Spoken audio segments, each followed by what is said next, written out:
This episode is all about pitching your idea, venture capitalism, investing in companies, and kind of what you need to do as far as a small company to go out and pitch your idea and get that information out there. And, Jon, obviously you have probably a tremendous amount of stories and things that you could share. And that's why I thought this would be a really good episode to do now. We've talked about some of this stuff on some of the other episodes. And I think that this is kind of the next logical step to start talking about this part of the process. Sure. Yeah, for sure. Yeah. So aside from my business world and being a CEO of a behavioral health company, and on my fifth sale of a company, I'm also a partner in a VC firm, and was one of the founders of that VC group. And there's so many stories. We started off kind of as angels, and I'll explain what an angel investor is as opposed to a VC, as opposed to even a private equity investor. But sure. My story kind of comes out of, be careful what you ask for. There's probably two parts to the story. One is be careful what you ask for. Be careful who you get investing in your company. And the other part of the story really is about pivoting. So two things kind of came out of this.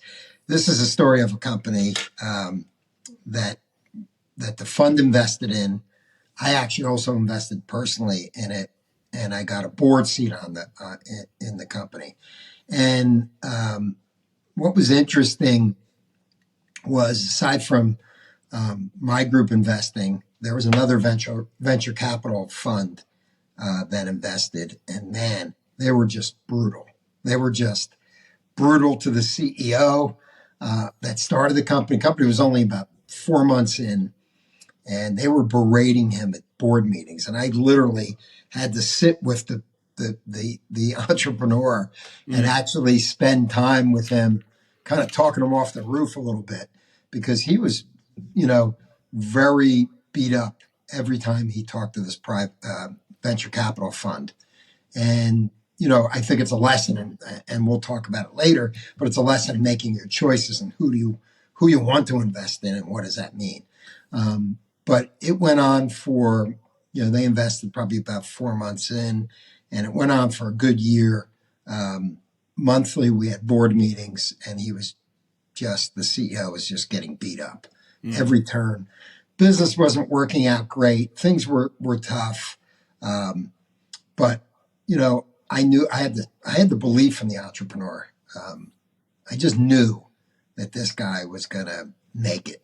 And we've talked about that on other episodes about, you're able to kind of see things that some other, people like in the, in your venture capitalist, venture company that they might not see that stand out to you. I think that's, it's a good, feature that you're able to bring to the picture. I saw a lot of promise in the entrepreneur, and we were able to. It was weird. I mean, about a year in, we were able to.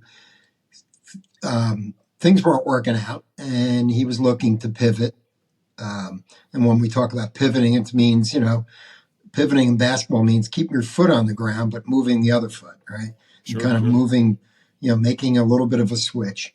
And his business model wasn't necessarily working, but there was technology that he developed for the business model that was kind of unique. And I saw that, and I kept saying, we need to discuss what this could be. And through one of my contacts, I reached out to an organization. And I said, do you guys know of this kind of technology that exists?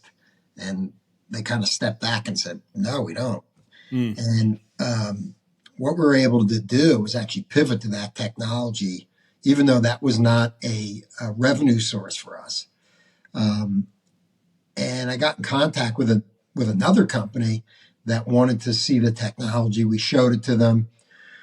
They said to us, okay, and the company I invested in was in Philadelphia, and we're close to New York City. here, and I said, you know, this is told them about what we were doing, and they said we're going to be in New York.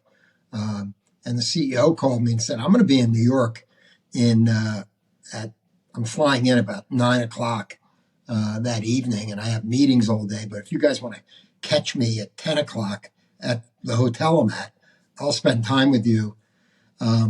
So I got this gentleman to drive all the way from Philly to New York to actually sit with this guy. And it was an amazing story because he ended up wanting to buy the company and literally wrote on the back of a napkin. And he was probably an hour and a half late. So we didn't get that meeting till about 11:30. By at night. 11:30 p.m. Wow. And by 12:30, 1 o'clock in the morning, we signed an agreement on the back of a napkin and was able to sell the company literally within, about 2 weeks. Wow. Very little due diligence had to be done. It was a startup company, and it was a really nice win. But I guess the real story around that was really me protecting the CEO, the founder CEO of the company from the board that was beating him up. And then of course when he got the sale and there was money to be made, they were the first on board going, see, we told you. But the reality was, yeah, right. So the reality was, it was just ultimately a move. He stayed positive, and I felt like I kept him positive through that process. Yeah. And got him to travel and do this deal, and he never looked back. It was really a nice win, and those are the type of things that you look at and you go, wow, I needed. You need to invest in people, and in their case, they invested in kind of a bad investor. And with me, they invested in a good investor because I was all about, helping the founder and entrepreneur, get through this. I knew the beatings he was taking, he wasn't going to last long. And we got it right to kind of a weird finish line that was a benefit. Everybody benefited. So it's kind of an interesting story because you really need to make decisions on the money.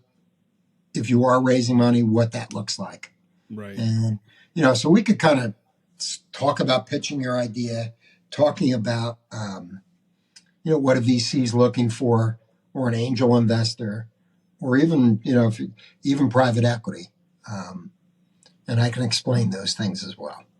Yeah. Well, I think one of the things that stands out too about what you just said, and, we've talked about this in pretty much almost every single episode that we've done so far, is the belief that you need to have as an entrepreneur in yourself, and just in what the product is. And I think, like you said, there's a part of that process that you saw something in the entrepreneur.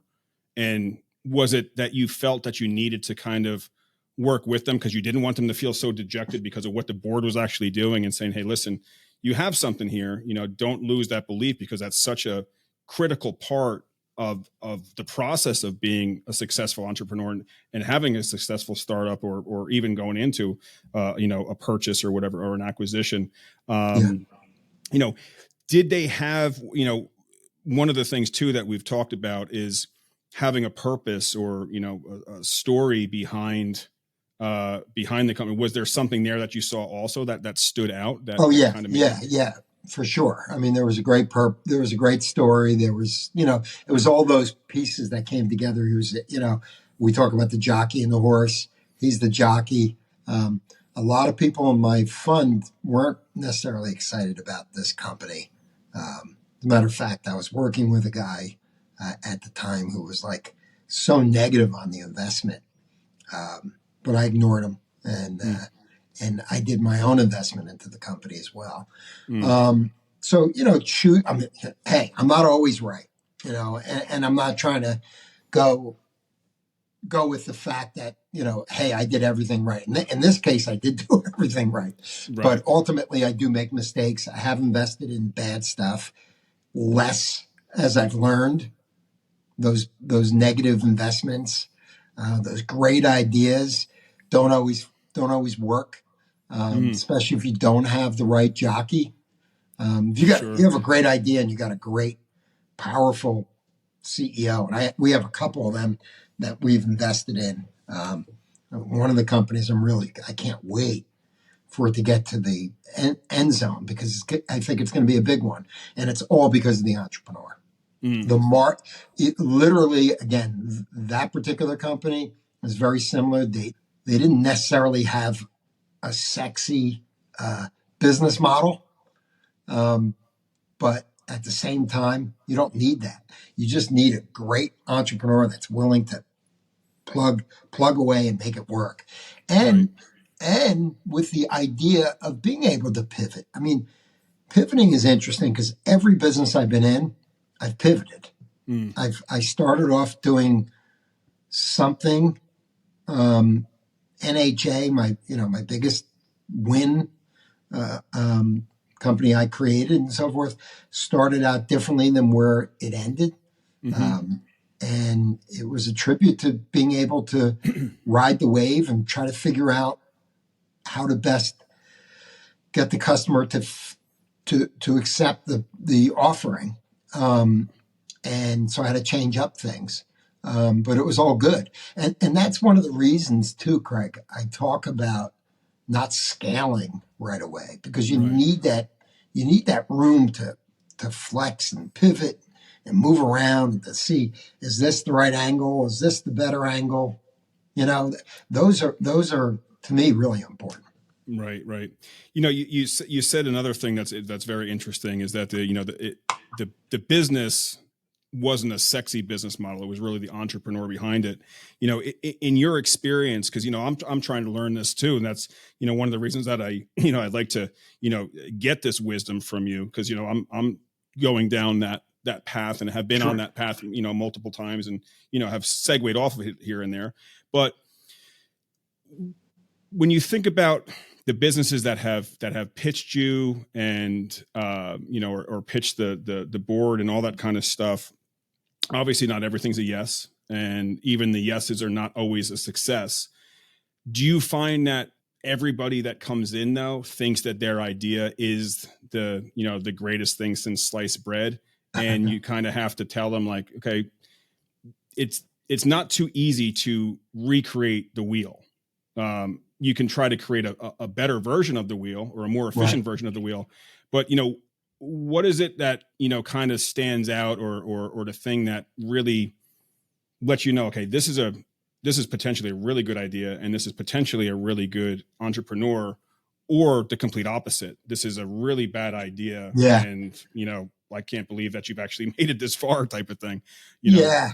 Yeah. Interesting. Yeah. I probably, it's, again, when someone's pitching their business, you want them to be able to paint the picture of the business. You don't necessarily need to be flashy. You don't need to be a good fundraiser, right? And mm, raising funds. You need to be a good operator of a business, right? You need to really have a ability to explain the business, um, to the investor and to themselves is a huge thing. sure. Um, show the path to success. Really being able to understand the path, that's going to be successful, and telling that story around that. So you're also talking about the story, which we always talk about, but the Right. ability to explain the business, how it runs, how you see it running, whether it's if you're early on, what do you see? Um, show the path to success. Whether that's your numbers, your volume, whatever. Um, we talked about this in early episodes, which is the word traction. Mm, So, so traction can mean many things to many people. Um, to me, traction means, what are you doing, to advance the business? What are some of the things? If you really think about it, Is it is traction related to sales? Could be. Is it related to a lot of pilot programs you have going on, and that have the ability to convert to regular business? Could it be that you have, whether it's some type of web tech business, that people are using the freebie version really well, or the people are engaging, you got eyeballs on your website? That could be traction. So traction can mean a lot of different things. You got to define it when you're talking to a investor, and to yourself when you look in the mirror. You got to be able to tell that story. You got to be able to read the room, understand who's there, what investors, what what does the investor want to know? And I think as a in starting a business, those answers have to be there. You have to do that to yourself before you even get in front of an investor. Right. And so you gotta create the story. Why did you start the business? That's one of them. Your goals around the business, and what are your personal goals? Right. So preparation, obviously, before going in, is obviously going to be critical. Like you said, being able to read the room and being able to pivot then and say, okay, this is going better than I thought. It's not going as well as I thought. And, what do I do now? So you kind of have to plan that out. But I think, even before that, I think one of the biggest questions that I have, and I would assume that I'm not the only one that would have this question, is when you're a startup or when you're a business, when is it kind of the ideal time to go out and look for actual getting an investment, as opposed to, is it too early to go out and try to get an investment? So what do you think is there a kind of a guideline that a company should be doing? Obviously traction is going to play a big part in that. But is there a right time, or maybe the better question, is there definitely a wrong time to start doing it? Maybe that's the best. Yeah. I mean, you realize when you're raising money, you're giving away part of your business, part of your idea, part of your business, right? And depending on what you're raising, do you need more money? You have to be able to figure this out.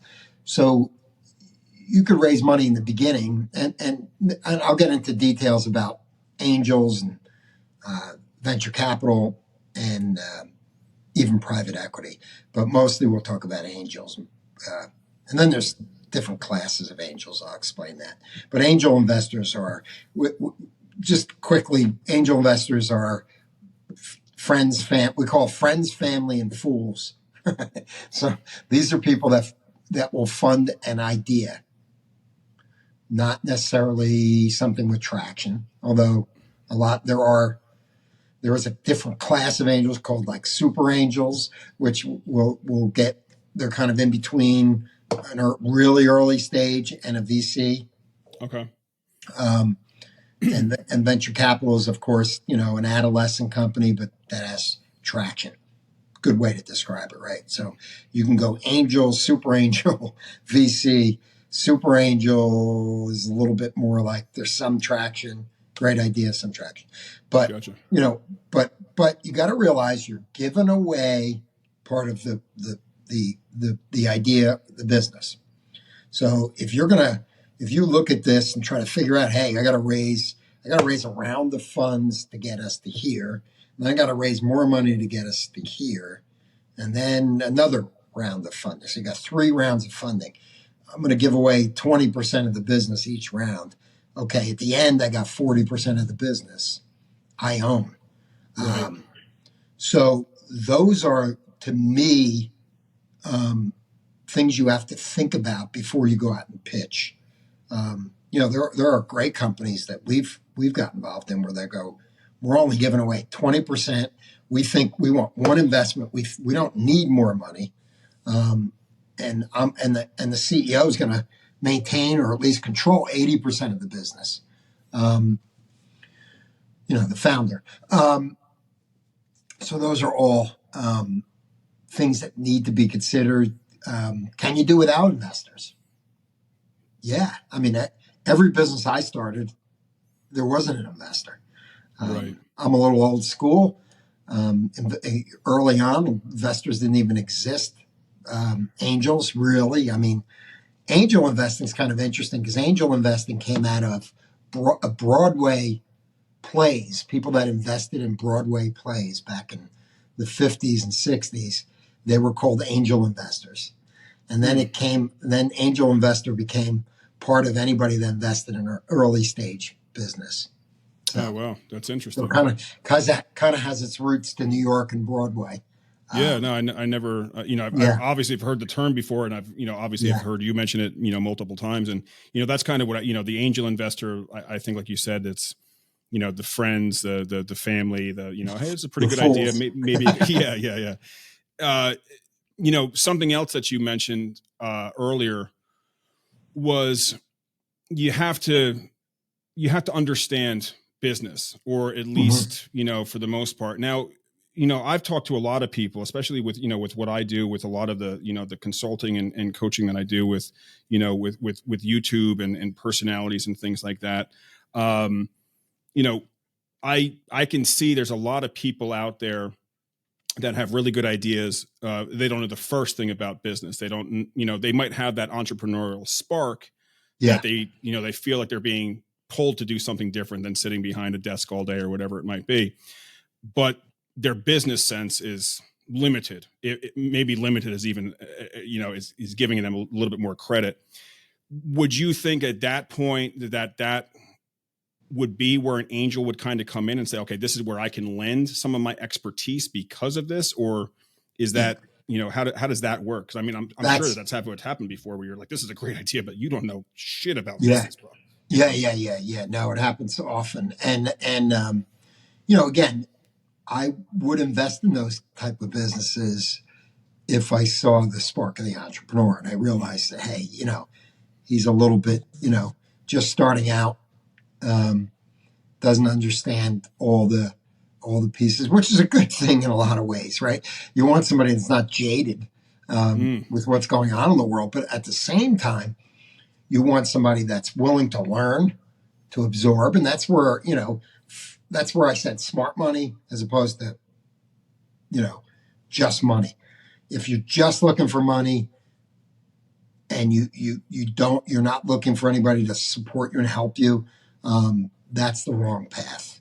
If somebody just throws money at your idea and you don't really know where to use the proceeds for, you need to really look for someone that either is in that industry or has the chops, and been around enough to understand. Right. I mean, there are some cool businesses out there that I've looked at, where the entrepreneur is just super creative, but he didn't have the business sense.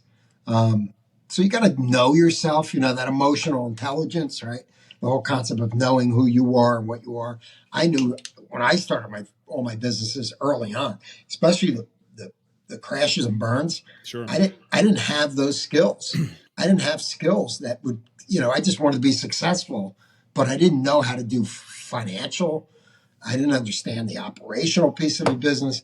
I was very good at strategy and getting people excited over something, but I didn't have the other skills. And, it took me a long time to even know that I didn't have those skills. I thought, I could do everything. So do you think that's a reason? Do you think that's a reason why your belief in, or your kind of philosophy on scaling, do you think that was what formulated that? Is kind of like, listen, like I needed to learn a lot. And if somebody's coming in here and starts talking about, oh, this is what we're going to do, this is what we're going to do, and they don't have that stuff figured out, is that kind of like a red flag? Yeah, that's why I'm a big, early stage. I'm a big, I'm really negative on scaling. That word is used way too much in private equity. In venture capital mostly. It's way too much. You do need to know how to scale. You need to figure it out at some point, but not in the beginning, not in the early stages. You need that room to pivot, to move. You could create some systems for certain things that you're doing, which could eventually lend itself to the scaling model. But you got to be able to ultimately, exactly what you said. You need that room. You need that room to breathe, Sure. and go from there. Um, when it comes to, I don't know how many, companies or individuals have pitched you or the board and different things. I'm assuming it's had to have been, many, many times. Thousands. Yeah. Is there something that like, right away that this is just somebody looking for a cash grab as opposed to somebody that's looking, like you said before, like, are you coming in there just because you're trying to just get funds, but Yeah. it's going to end up getting squandered? Are there Yeah. certain things that you look for or that stand out to you? That's just like, Yeah. I mean, this is it goes terrible. back to like fool me once and fool me. You can't fool me again. I Yeah, think, yeah. I think the investors in our fund, the partners in the fund, um, we've gotten so good at that. And it's only because of experience, not because we're this bright group. But we have an interesting group of people. I mean, some of them are entrepreneurs like myself. Some of them come from the banking world. Mm-hmm. Came already from finance. So it's a good mix. We don't necessarily always agree. So it's some battles. It's usually the entrepreneurs, the guys who've sold their companies and everything, where we hold court. And so there are different types of investors. The VC firm that I was talking about, that was kind of beating up this entrepreneur, none of them were ever entrepreneurs before. I knew their backgrounds. They were banking guys, investment guys that got into it, but they didn't really understand how to work with an entrepreneur. And it's funny that particular venture capital fund they never renewed and created another fund after that one fund. They were done. Oh, really? I could have told you that. But right. You saw that coming from a mile away. Yeah. Yeah. They were just kind of acting tough. Yeah. So you said that you've really seen hundreds or if not thousands of businesses and pitches and things like that. What's the typical percentage of companies that you end up seeing and you're like, okay, is it like out of 50 companies, maybe there's one that looks promising, but maybe it's out of 100 there's only one that you actually choose? Is that typical, or what's kind of the ratio Yeah. that you see? Our ratio has changed a lot because we've gotten better at screening. So our fund is a little bit more. We have a screening committee. I'm no longer. In the beginning, it was always we screened everything. We were an angel fund first. We were actually, so we did a lot of really early stage stuff, and then we turned into a VC fund about 3 years ago. Is that considered scaling? Is that considered scaling in that way? Kind of starting off as an angel and then moving it into VC? Yeah, I guess, yeah. No, I think what we learned is we learned venture capital is a little bit more. Your odds are a little better of success because you're not catching businesses with just the idea mode. You're actually into traction mode, right? So part of the move was to do that is. Because angel is huge numbers. So now you kind of whittle it down a little bit. Venture capital is, now you want to look at companies that are adolescent, but they've got some juice. They're making things happen. But to bring my point back, our screening is different. So we get a higher percentage that we do move into due diligence and investing in because we screen them better in the beginning. So we did go through a time where we were doing it all. So we were screening ourselves, moving them in, and then doing the due diligence. We actually now have screening. We have an investment committee, which is basically the founders of the fund to kind of make a decision, and then we hand it off to a due diligence group, and then it could fail during due diligence as well. Mm-hmm. So I would say out of 20, we might get 4 or 5 that they move into a due diligence after screen. Talking about 20 after screening may go into due diligence, and out of that maybe half will invest in. So Interesting. And then obviously it's going to be, is it very similar to like how something on like Shark Tank works, where they're looking for a certain percentage or offering a certain percentage, and then you kind of go through the negotiation in that process and say, okay, well, this is what we're going to do, but for this. Yeah, Shark Tank is very is pretty real. I mean, you got the personalities there and everything. It's a little more showy. Sure. But ultimately,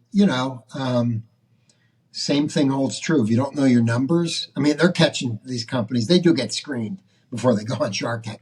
But you're getting people. I mean, just recently we got a company through screening, and we started asking them their numbers. Their what's it cost to get a customer? What's your acquisition costs? And they couldn't even figure it out. And it was just like, they're done. If you come in, if you don't know what your profit margin is, that this particular company was making money, literally had customers, and we're like, so what at the end of the year, what are you going to make? And they took so long to try to figure it out. I'm like, we're not here for you to start figuring it out now. You should have came in with that. Right. What are the, so somebody reaches out, whatever, you say, okay, we're going to bring you in to, to talk about your business and all that kind of stuff. What's some of the key things that a company should prepare for and also know, okay, we really need to make sure that we know this for sure. We can come back with maybe some other information, like maybe that you would expect, and say, okay, that's fine that you don't know this, going back and figuring what are those key things that you need to really, you're going to come in the first meeting or whatever. What are those things to really prepare yourself? Like I said, you need to know your numbers, right? You really need to know your numbers. You got to show that you're focused around the business. You got to show that and again, this is my opinion. But you got to show that you're not so wide, a mile wide and an inch deep. You got to be, better to be an inch wide, a mile deep. Be focused, be laser focused, be able to answer those basic questions on acquisition costs and so forth. If not, have a good theory around it. Spend time. It's always prep. You got to prep for everything. When I was an athlete and playing football and everything, it was, practice was important. Sure. The games were great, and that was, that's where you showed off your practice. But you need to be, you need to commit to being an entrepreneur, and whether that's reading great books and absorbing things, or you got to show. Ultimately, you got to show a commitment, and you could tell. At least I can tell who's committed and who's not. Yeah. I mean, understand your industry. Be an expert at your industry.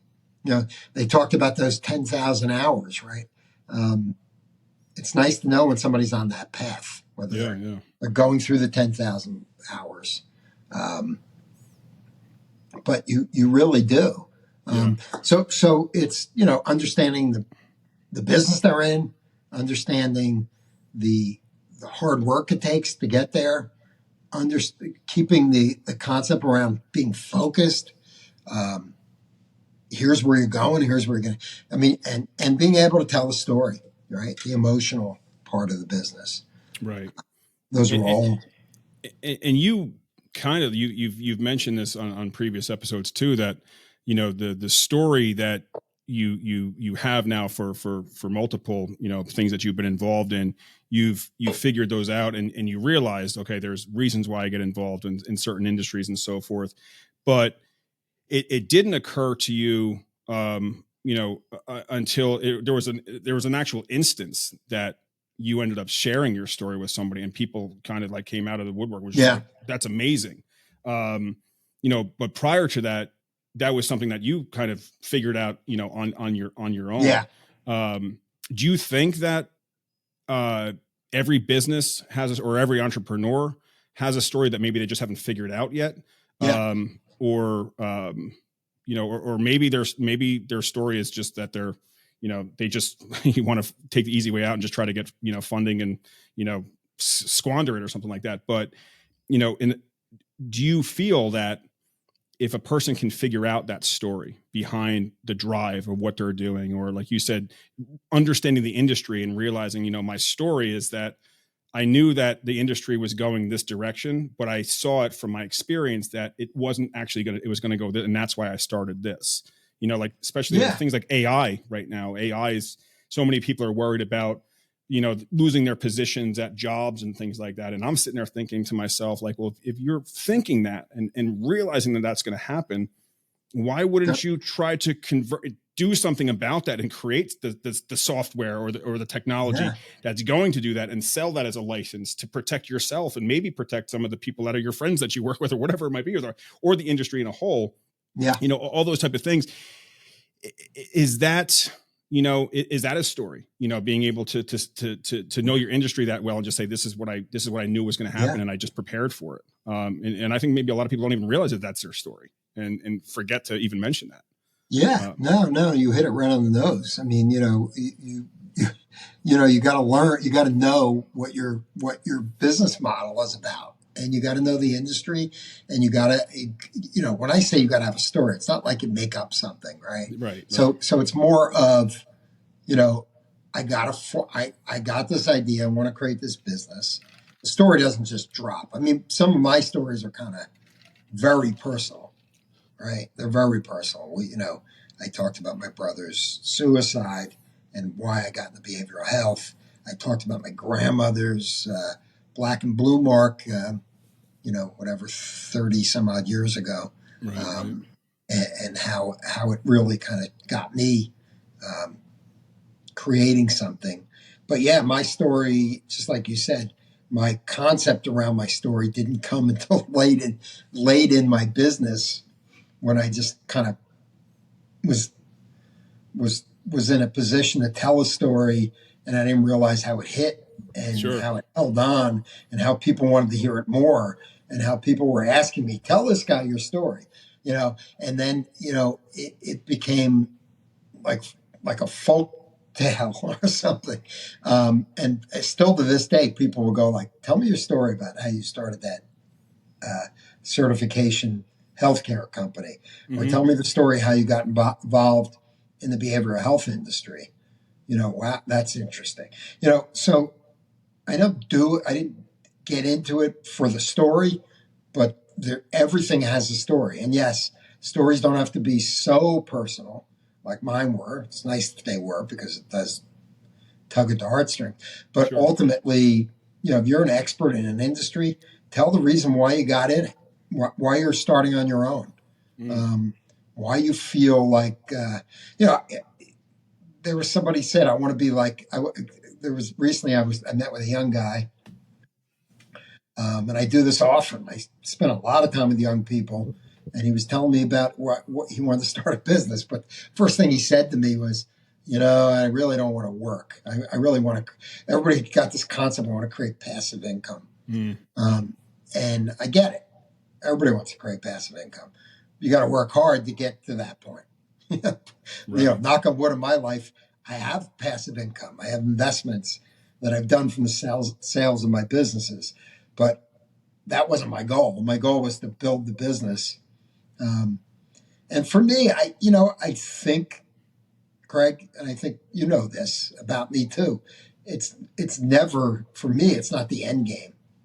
It's more the journey. Sure. The process of creating. And that's what I like to hear when somebody's pitching us. I don't necessarily want to hear exactly what their end game is.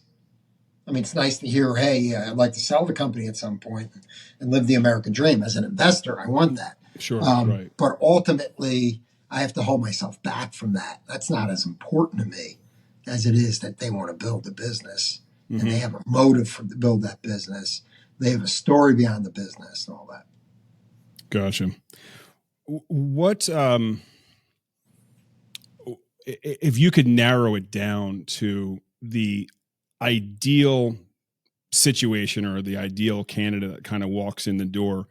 Is there something that they could have, and then they could have the complete opposite of what you look for, but you say, well, because of this, like you kind of mentioned it before with that first company, that the board kind of body slammed them and beat the crap out of them the entire time, and but the entrepreneur behind it is what stood out to you, and kind of seeing like, okay, this guy's going to go somewhere, or this girl's going to go somewhere, or whoever it was. Yep. Is there one thing that holds more weight than anything else that would be beneficial for an entrepreneur, regardless of where they are, whether they're in the baby part of it or the mature part of it, that you would say is probably the most important thing that you could have that could make an investor, regardless of what level, if it's angel all the way up to a VC or private equity, that stands out to be the number one thing that they would need to have? I mean, for me, it's that ability, that ability to be, as I said, ability to be a great entrepreneur, and what that looks like to me is, the understanding of the business, the explanation of the business, the story around the business. Other investors look at the business model like, oh, this tech is great. I don't look at that. We talked about sexy, right? I don't look at the sexy stuff. If it's sexy and there's a great story behind it, I'm all in. Don't believe me, I'm not just looking for boring. But I find entrepreneurs and founders that really are pushing away. For me, I guess it's the explanation of traction. What traction they have probably is a big turn on for me as an investor that would want to invest in the companies. If you could prove your model out, that's cool. You're a smart guy, a smart gal. You got a great, someone who has a great concept, and at the same time smart. All those things stand out. So it's hard to give you an exact answer because you got to be in the room. Sure. And you got to get an understanding of where they're going. But, ultimately it's that entrepreneurial spark that, a woman or a guy will project, and that will get me excited.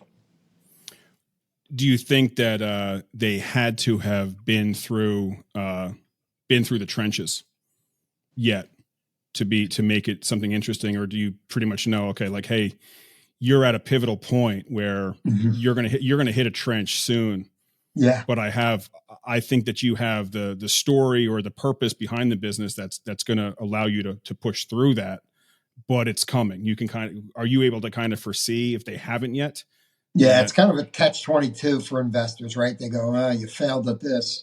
It may not be good. I look at the opposite. I'm like, oh, okay, they failed. What'd you learn? So that's a question I'll ask. Like, all right, you went down this path. What did you learn? What did you take away with you from that initial business that failed? That for me, it was all about failing and kind of learning from my failures, failing multiple times, but never making the same mistake. Want to see that, right? For sure. Are there like a list? Because I know that you're a person like me that likes to write down different things and analyze and take notes when you're learning about. Are there a list almost of some standard questions that you always ask when you meet somebody, or is there like a few of them, or is there one that really is like asked at every single meeting, and then from there, you might iterate, and change the next bunch of questions, but are there a few that stand out to you that you feel like you ask every time? I mean, I do ask them about themselves personally. I do I do ask about their strengths and weaknesses. You want people to be aware of what they're good at. And then I spend a lot of the time listening. After I ask those questions, I'll go, let's see if that really is a strength or a weakness. Oh, I'm really good at this. And then they get up and project themselves about something, and you're going, they're not really that good at it. They don't know themselves that well. Sure. Right. right? Right. So there is a those are the standard questions. I don't necessarily go in with a list, but I do have certain questions. A lot of it's personal because you just want to understand them, where they've been. So the entrepreneur plays a huge part in it.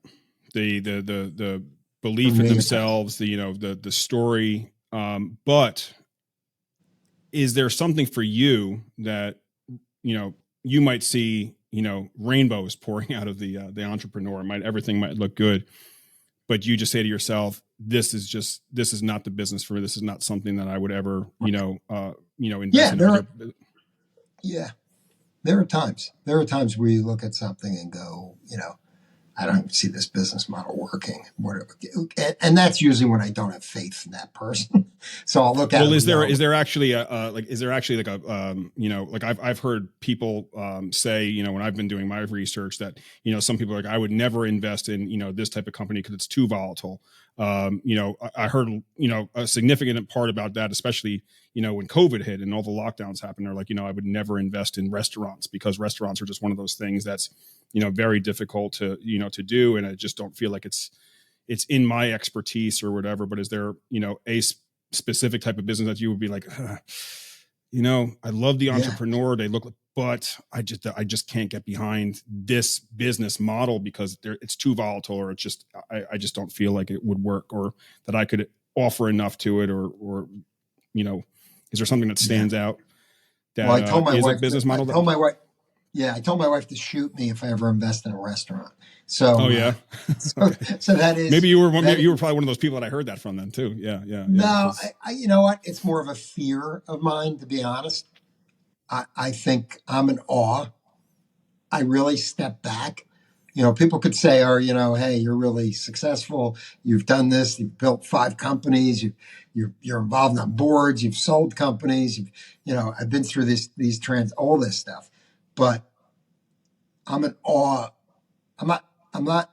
Um, it's not an industry that I hate. I'm in awe of a great restaurant. I think sure. they. I think it's. It's as. It's like a Broadway play with the ability to solve problems all night. Like Mm, so you got this, you got a script, and you got these, everybody's moving in rotation. I've read a lot of books. Just read a really great book called Unreasonable Hospitality, and it was written by William Gita, and I think I said his last name right. He was the but what was amazing about it, and this was a restaurateur that's been involved in top Michelin star restaurants, and it mm, was the customer service and everything. But I'm in awe of a restaurant, especially those really successful restaurants that keep it going day after day after day. And I know I've done that with business and so forth, but I just feel like restaurants are at a different level, and there are so many things that could destroy a restaurant. Even a competitor can write a bad review, jump on it. I mean, it's so it's such a volatile business because one day you're on top of the world, you may not be the next day. But the really good people in that industry stay on top always. So yes, when a business does come to me that, when there's a business model that I just don't agree with, or I like the entrepreneur but don't agree with their business model, don't love their business model, or they're in the food service restaurant business, I kind of stay away. yeah, yeah. Well, Personal preference. recently, I mean, there, a good example of that is, the issue that happened not too long ago with Dave Portnoy from Barstool Sports. I don't know if you saw that recently. He does the pizza slice testing, and he goes and tries out pizza, and he gives it a rating. And he went to a place, I'm not going to name who it was because I don't want I don't want to have any bad juju here, but the owner came out, and they both had words in the middle of the street, and it created just a tremendous amount of bad publicity for the actual restaurant. Yeah. And he kind of slammed Dave and saying, you're terrible with helping small businesses and so forth. And he's like, I've made $50 million to help small business, and this whole big thing happened. But I mean, you could be an investor in a situation like that the owner goes out and ruins it by doing something stupid. I mean, this is, I hate to say that we're in because I mean, it really is true. And, depending on how you look, but we're in a time in the world where, cancel culture, which sucks, is a big thing to have to worry about.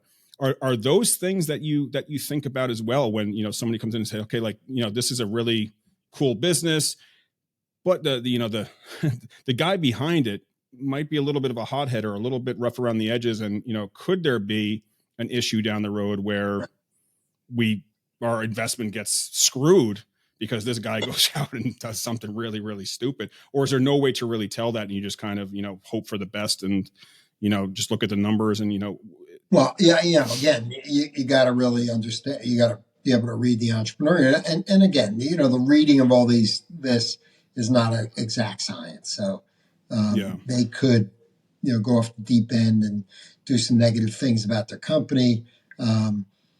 I totally get it. I mean, I there are people out there that just, want to put up a fight and, so it's, I guess it's hard to decipher. I mean, I've gotten better over the years in reading people, but it doesn't stop me from predicting what they're going to do tomorrow morning. Right. I've been wrong about people in the past, for sure. Right. I've invested in businesses that I thought were just going to be home runs. And then when I analyze, it always comes back to me that I analyze that, you know what, you weren't really excited about them as an entrepreneur. You invested in the business model. I invested in somebody that was just one business. She was just super smart, this woman. She was so intelligent, everything, but she just wasn't an entrepreneur. And, things fell apart very quickly, very quickly. And in the back of my mind, I said to myself, see, you went against what you normally do. Right. You went against the concept of the entrepreneur going down with the ship. You went with everybody else that goes, what a great idea, what an intelligent woman she is, and she just couldn't get out of her own way. Sure, right. It ruined the business. So yeah, man. I think I'm getting better at it, but I still going to make different mistakes. Right. Are you able to, with that now, are you able to tell when somebody's coming in, what stage they're at? If they're, kind of early on, they're in the baby stage, they're not quite at the adolescent stage. Do you think you have a better concept after talking to them and doing some research and so forth that, like, okay, they're right on the edge of moving into that next level? They might not realize it yet. Maybe you're able to see the possibility of the scaling potential when they're still kind of in, like, I'm really trying to, like, just do all this on my own, really figure this out, which is obviously going to resonate with you and say, okay, cool. I like that. I like the fact that you're not talking about scaling, but in the back of your mind, you're like, man, you're right there. You're ready. Is that something that, is that something we see. Yeah, we see that. Yeah. I see, there are people that don't know how good they're doing. I was a typical person like that. I used to beat myself up. I still do. Beat myself up, thinking I'm so good.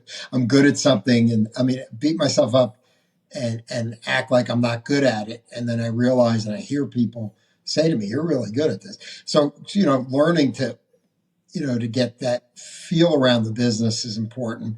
But there are times we see that, like, wow, this guy's got a tiger by the tail. I don't see any, any strong competition. I think he could take this way to the next level. I think he's being a little too cautious sometimes.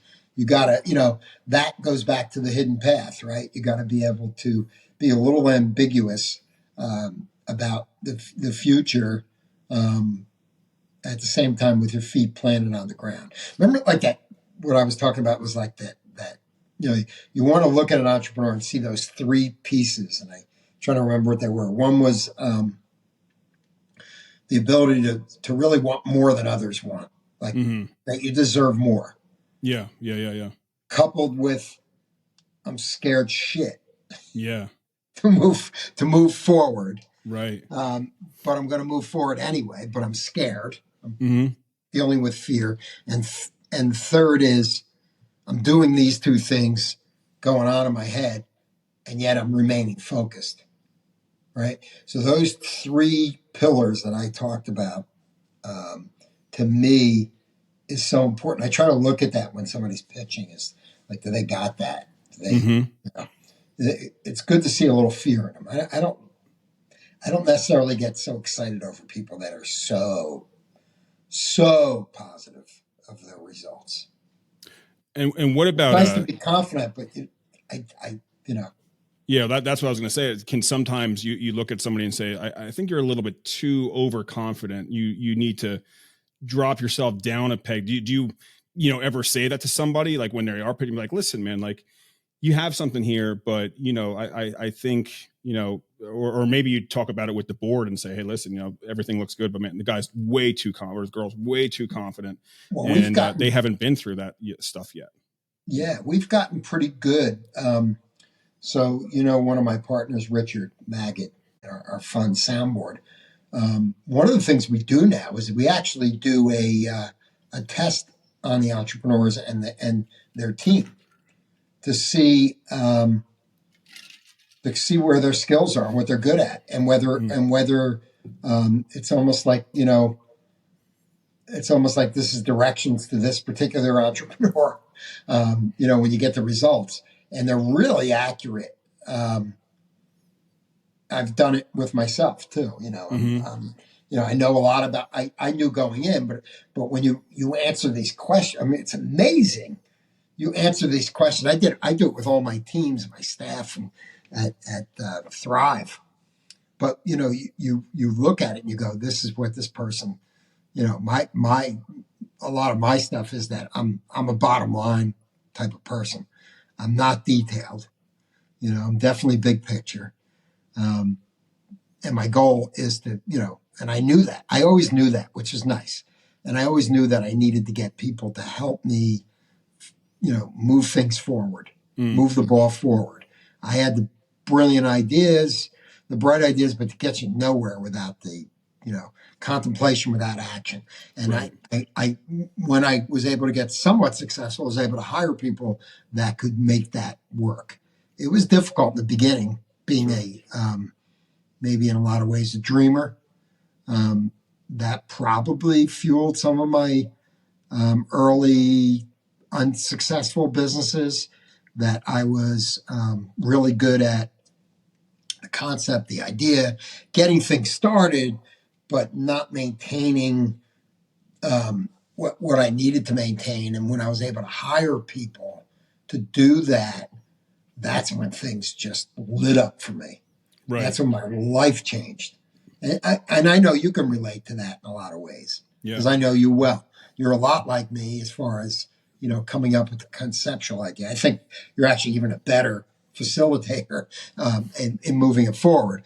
But ultimately, if I didn't find those people to help me, that their skills were so good at, moving things forward, that would have been I would have been stuck where I was. Right. What's interesting there, what you just said, and I don't know if you've ever considered this, or if this has ever kind of crossed your mind, or anybody on the board or anything like that, but has there ever been anybody that comes in and you're thinking, like, I don't necessarily know if they're looking for an investment as much as they're looking for a mentor, and they're willing to give up some of their equity or whatever it ends up being because they need to be mentored. And, in a situation like that, where you're like, there really could be something here, is that kind of like an investment thing that you do at that point? Or is there something where like you kind of were like, or would that kind of move more into like the angel, type of thing where you're like, okay, listen, like, I think that I could help you, and this is how it would work. But I think there's a lot of people out there that could use, the wisdom that VCs have, especially from the entrepreneur side, not necessarily the banker side. That's just, hey, we're willing to take risks because we have the money, and, hopefully some of these pay off, which I think is, kind of the overall game. But do you see that too? That somebody's like, you don't need funding. What you're looking Yeah. for is a mentor. You're looking for, Yeah. No, I actually have 2 companies right now, actually 3, that fit that realm. That I meet with them often.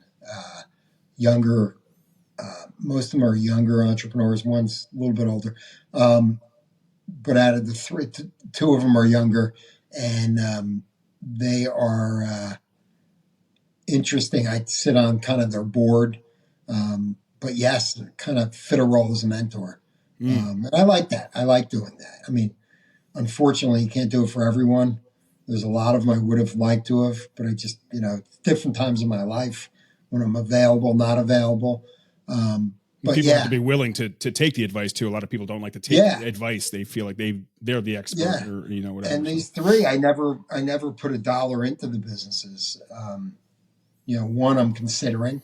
Now they've kind of gotten past some levels, so I'm considering that. The other 2 are really early, and I'm fine with helping them and kind of giving my advice, just like I'm doing here. Sure. Yeah. I think that's because I coach, now, quite a few people, with what I'm doing. And, there's certain people that stand out more than others that are willing to take that advice, willing to take we're, letting them follow our footsteps in a way. And, I tell some of my students all the time, hey, look, you're following in the footsteps of what I've been working on for a number of years doing this. And, feel free to knock on my shoulder, occasionally when you're following those and say, hey, what's that thing over there? What should I be aware of that? Should I be careful with that? And, and I could say, okay, this is what you need to do. And some people will take that advice and say, you're right. Okay, I'll do that. And some people, it's like the person that asks for directions. You give it to them and they're like, yeah, there's got to be a better way. Like, then what do you ask for? So, I think that's a big part, is that people need to also be willing to take, that advice and understand that, hey, this is going to help me, move forward, in ways that I don't really see quite yet, but I need to know. And you hit it right on the nose. I mean, there are some investments, they don't need me, and that's great. There's some of them I go, and I'm happy sitting on the sidelines. But ultimately I do like helping people because I've been through it. And, you want to be able to help those that are coming behind you. And you want to be able to, especially if you see, that fire in them, that they can really make it happen. There's a lot of people that just, have the fire, just don't know how to utilize it, don't know how to start. There's people in, awkward positions in life where they can't make the move from a job to starting a business, or they're disadvantaged. Love working with those people. All the people that need support and help. Love it. Yeah. That's probably the most satisfying thing to do. Right. I'm sure your coaching work that you do is just it's just a great feeling that you're helping people figure it out.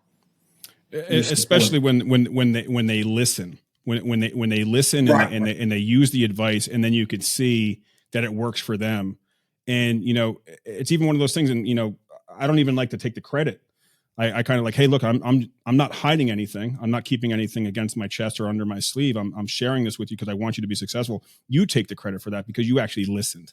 Because I could tell this to 10 different people, and maybe only a handful of them will actually take that advice. So, and I think that's another reason why too, when you reached out to me, about, hey, Craig, I'm at a point right now where I want to share, this wisdom that I have, because you have unique perspectives. And I mean, you've said it multiple times on here, even with, some of the members of the board will disagree with you on things, and you're not right 100% of the time, but there's certain intuition or whatever it might be that you feel or that you see that a lot of other entrepreneurs or investors or anybody may not be able to do. And that's what you're able to, to really share. And that's why I really, I when I suggested the podcast, concept to you, I was extremely happy that you said, yeah, because I think this is, it's great that I'm able to learn this stuff as well.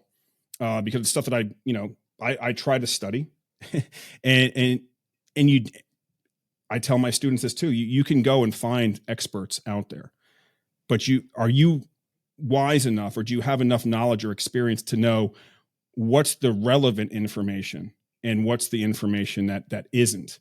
And I think you're able to figure that out and really kind of share that in a way that's very different, but at the same time resonates with a lot of people. So, I appreciate you hopping on and doing these podcasts and these interviews. And, again, you're just a wealth of information. Do you have any final thoughts that you want to share on this episode before we close?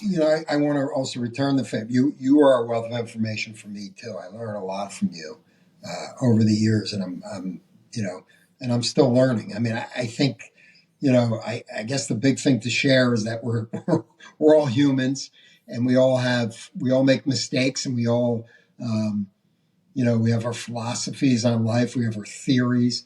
I'm sharing my theories, right? I'm sharing that, that stuff. But I'm not always right. I've had a good run. Right. I love what I do. I love the day to day of it because, if I can help someone, that's great. And if I learn something, that's great. So right. I got two things going. I learn when I'm teaching sometimes. Yeah. I even learn from myself sometimes. Right. Yeah. But we do, right? We look at it, we go, but at the same time, I'm happy to be able to share my insight because, that's all I got. Right.